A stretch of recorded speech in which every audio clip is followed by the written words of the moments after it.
let's say you can buy a piece of machinery, like you said, at like 100K with one controller or a different one at 500K. So I'm curious if you had those conversations and how would you articulate these, I want to say like less easy to come to terms with benefits or downfalls of not standardizing.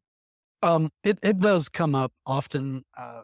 We, we have a hard time helping control the purchasing decisions when it comes to Mhm. spare parts, as on a global level.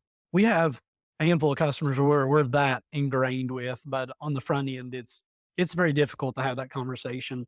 It's really a duty on the distributor level guys and the manufacturer level, sales reps regionally. I think that's something they need to come up with an unbiased way to communicate that where it doesn't sound like a sales gimmick, in my opinion.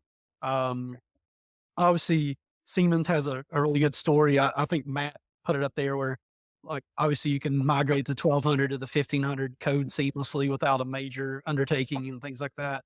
But the other conversation that often does not have is people do not use the resources available to look at the life cycle of a hardware component. So, Mhm. and I've been guilty of it by just being ignorant to the fact that I was at the end of the life cycle of the product, and then I do an upgrade. And then next year, by the way, we just did this upgrade. They love their new machine, but their new machine has hardware that now has been announced as discontinuation. And it seems like all manufacturers are creating discontinuation faster than they did earlier in my career, you know. So that's another thing to keep up with. I like to be on the edge, but not on the bleeding edge. I don't like for the manufacturers to learn by my tech support phone calls for things that don't work.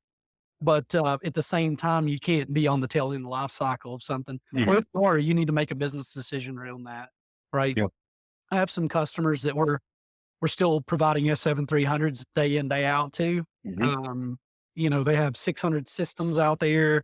You're not going to just move that train all at once. It has to be a very strategized plan to move an OEM and that and we got to update drawings, bill of materials. So when we have people calling us and say, "Hey, we'd love you to use our widget and in this customer that you buy piles of parts for," and I say, "Yeah, that's great, but are you gonna come in and update the bill of materials and update the drawings?" And they're like, "Oh, okay, we get it. Give us a chance next time that comes around." Of course, I've run into in my career is you're working with a customer and you gotta know your audience and understand what drives them, right? They're the hero in the story, so you just gotta guide them.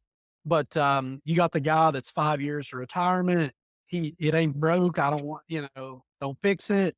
It's always what we've always done.